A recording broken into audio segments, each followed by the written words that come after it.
Olá, curados, tudo bem? Estou aqui hoje com a doutora Maria Cristina, médica hematologista do Hospital 9 de Julho, da Rede DASA, também da Biosanas, para a gente falar um pouquinho sobre o desmame de corticoides em pacientes oncohematológicos. Roda a vinheta!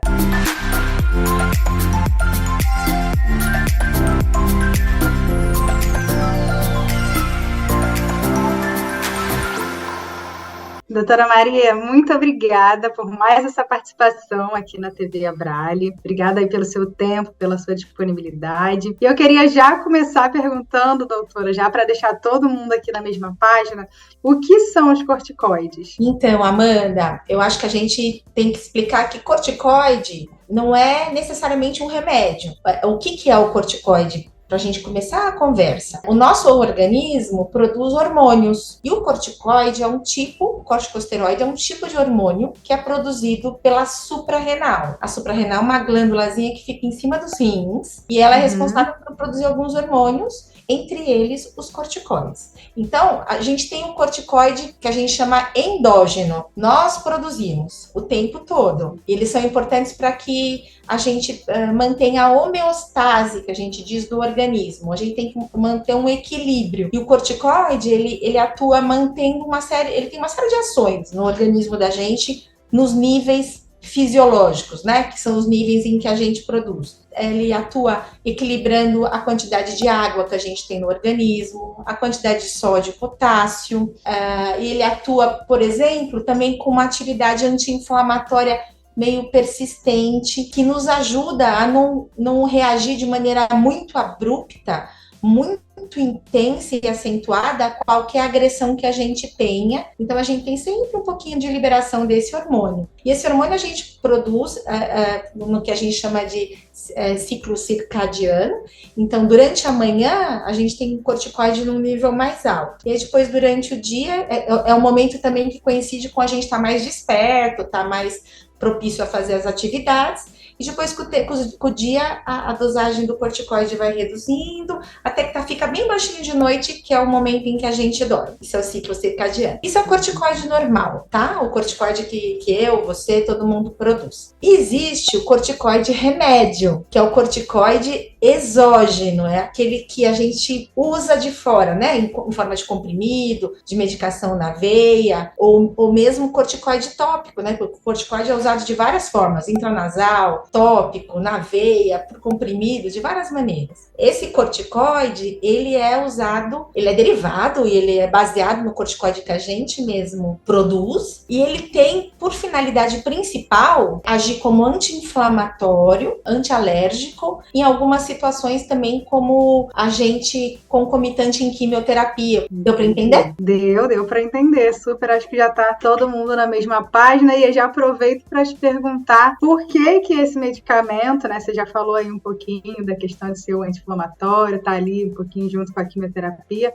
Por que esse medicamento, né, o corticoide, é tão usado nos esquemas terapêuticos dos pacientes oncológicos, dos pacientes hematológicos? Se você puder falar só mais um pouquinho sobre essa parte. Então, no contexto dos pacientes oncohematológicos, ele é usado principalmente por uma característica que ele tem, que ele atua muito no sistema imunológico. Ele atua principalmente nas células linfóides. As células linfóides são a base de muitas doenças hematológicas, como linfomas, linfoma não Hodgkin, linfoma Hodgkin, ou como, por exemplo, leucemia linfóide aguda. Então, essas doenças têm como característica principal ter surgido a partir de algum distúrbio nesses linfócitos. E o corticoide, ele destrói essa célula, diminui a sua ação, diminui a sua atividade. Então, por isso que ele faz parte de vários esquemas, inclusive quimioterápicos, dentro da oncohematologia. E aí ele entra sempre com uma dose bem grande. A intenção não é uma dose fisiológica, é a dose para ser bem anti-inflamatório e atuar sobre essas células linfóides. Também tem uma outra situação que ele pode ser usado. Existem outras doenças oncohematológicas em que ele é utilizado só como antialérgico, podemos dizer assim, como anti-inflamatório puro. Então, por exemplo, você às vezes toma corticoide, dexametasona, antes da quimioterapia, para evitar reação à medicação, né? Então, ele pode ser como uma quimioterapia coringa nessas doenças, mas também como anti-inflamatório e antialérgico. Eu tive linfoma no Hodgkin, né, de grandes células B. Usei prednisona, fiz o R-CHOP, mas eu vou contar aqui, abrir meu coração para vocês, porque acho que o pior episódio que eu já passei com o corticoide foi após a DEC.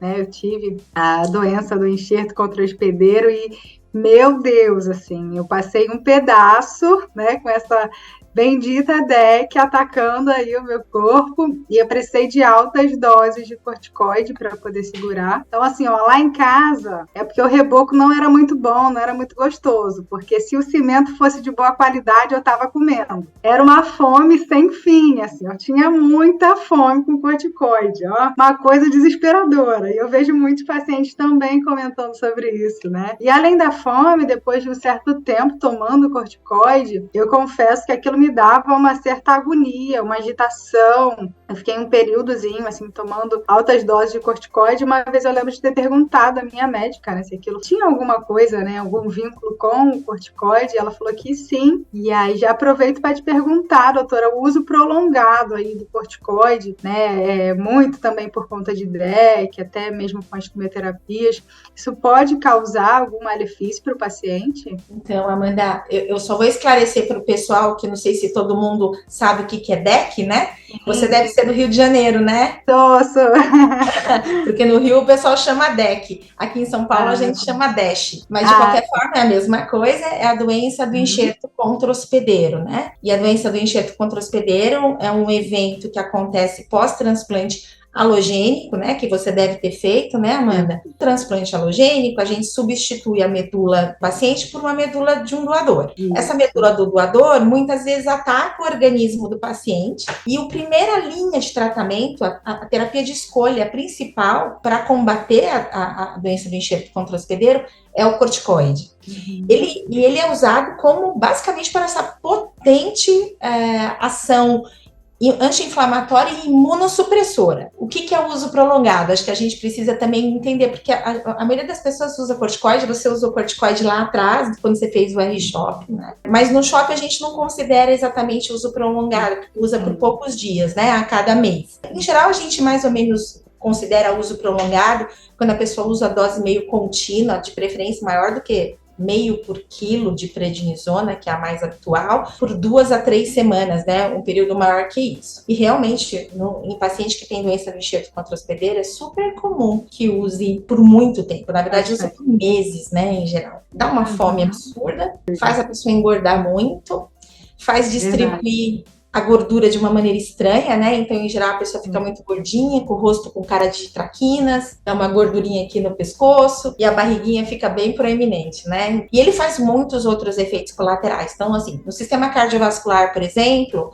hipertensão. Então, tem muita retenção de água, né? De sódio. E o paciente, 30% mais ou menos dos pacientes pode desenvolver hipertensão arterial. Pode acontecer também diabetes. Ele mexe profundamente com o metabolismo da glicose e boa parte dos pacientes pode também desenvolver diabetes. Paciente que não tinha diabetes prévio acaba, às vezes, desenvolvendo diabetes. Que, às vezes, desaparece quando a gente para de tomar o corticoide, né? Às vezes, a pessoa até tem um corticoide ali enquanto toma, depois tira. Ele altera muito a questão do metabolismo ósseo. Então, ele atrapalha um pouco a formação dos ossos. Então, ele favorece meio que a destruição dos ossos, dá alterações ósseas importantes, fraturas, problemas de tipo glaucoma, catarata, que podem acontecer também, né? Esses sintomas que você falou da irritabilidade no sistema nervoso, ele é muito frequente. A pessoa pode ficar com insônia, pode ficar irritada, tem casos até de pacientes que desenvolvem psicose. E normalmente o que o médico faz é tentar dar para o paciente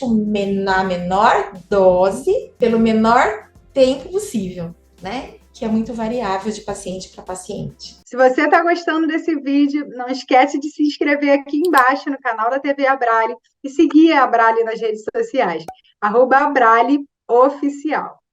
Tem essa questão da irritabilidade que a gente vê muito nos pacientes. Às vezes a gente não tem nem ideia de que é uma medicação que pode causar isso, né? Eu te falo porque eu passei por isso e eu não me reconheci, assim, de agonia, de irritação mesmo, de insônia. E a gente precisa ter esse cuidado, né? De estar atento ali, a gente conversar mesmo com o nosso médico e procurar entender o que está causando isso e tentar amenizar. E já entrando nesse ponto do amenizar os efeitos do corticoide, queria falar um pouquinho sobre o desmame, porque a gente que toma corticoide durante muito tempo e sabe, né, acaba conhecendo um pouquinho dos efeitos colaterais, a gente quer, tá ótimo, tá bom, a doença, né, do enxerto contra o hospedeiro, no meu caso, já tá resolvida, amanhã já não quero mais tomar isso. E a gente sabe, né, que não pode, talvez as pessoas que estejam aqui assistindo a gente não saibam com tantos detalhes. Eu queria que a senhora explicasse um pouquinho pra gente. O desmame do corticoide é essa redução lenta que a gente faz da dose do corticoide até poder suspendê-lo de vez. Existem várias maneiras de fazer o desmame, e assim, cada médico tem um jeitinho de fazer.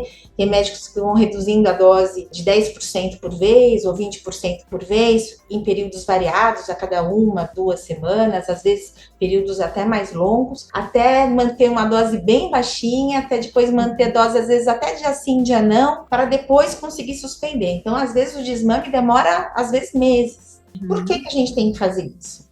Eu acho que são duas principais motivos. Uma é a questão de que nós fabricamos o corticoide e a gente não pode viver sem corticoide. O corticoide faz parte do equilíbrio do corpo. Sem corticoide, a gente pode morrer. E aí, o que acontece? Quando a gente toma corticoide por muito tempo, o nosso organismo suprime a produção do nosso próprio corticoide, do corticoide endógeno. De modo que eu tenho que desmamar, fazer essa redução devagarinha para que meu organismo entenda que ele daqui a pouco vai ter que começar a produzir de novo. A questão dos hormônios é muito interessante, porque ele funciona sempre por uma coisa que a gente chama de feedback positivo e feedback negativo. Então, ele sabendo que tem pouco, ele começa a produzir. Se você dá para ele, ele não produz mais. A outra é que, na verdade, quando a gente dá corticoide por muito tempo, normalmente é porque a gente está controlando alguma situação, seja uma doença autoimune, uma doença imune, como é a doença do enxerto contra o hospedeiro. É que na hora que você começa a baixar,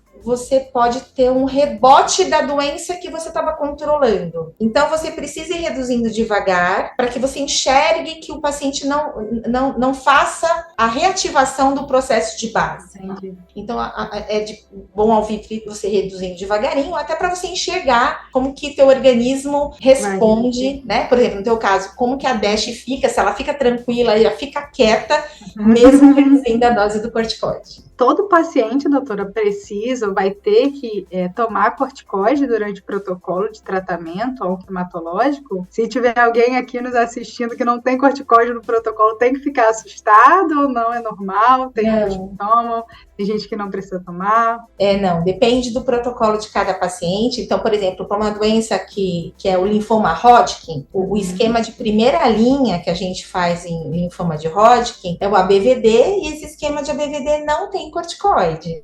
Mas nos linfomas não Hodgkin, na maioria deles tem. Mas existem alguns protocolos de resgate, por exemplo, de linfoma, que não tem corticoide. Então, a depender da situação de cada paciente, o médico também pode tentar definir se é melhor fazer um protocolo com corticoide ou sem corticoide, a depender desses efeitos colaterais que o paciente traz consigo já. Essa parte oncohematológica sempre tem as particularidades, né? A gente precisa entender, e é sempre bom a gente estar aqui falando com os pacientes, cada um é particular, né? Até mesmo quem tem a mesma doença pode vir a ter protocolos, médicos optarem por procedimentos diferentes, né? Muito bom, doutora, muito bom o papo aqui com a senhora. É sempre bom a gente receber aqui na nossa casinha, aqui na Brale, médicos que são sensíveis, que são humanos, que têm essa preocupação de fato com o paciente, que conseguem esclarecer aí de forma tão técnica, mas também tão simples. Aproveito para te agradecer muito, muito, muito obrigada pelo seu tempo, pela sua disponibilidade, pelas suas explicações, e deixo aqui um espaço para você mandar um recado para os nossos pacientes e fica aberto aí para a senhora se despedir. Agradeço muito, Amanda, você é muito simpática e tá linda! Tá linda! Vocês, pacientes, é que nos alimentam todos os dias com a vida, experiência e resiliência e força que vocês têm. Digo sempre que eu leio livros todos os dias, os livros da vida de vocês, e isso vai alimentando a nossa alma, o nosso coração. Obrigada, prazer trabalhar com vocês, um prazer poder ajudar de alguma forma. Felicidade para todos nós, que vocês sigam o exemplo da Merula. Com certeza, a gente não pode esquecer desse exemplo gigantesco que a Merula foi para nós.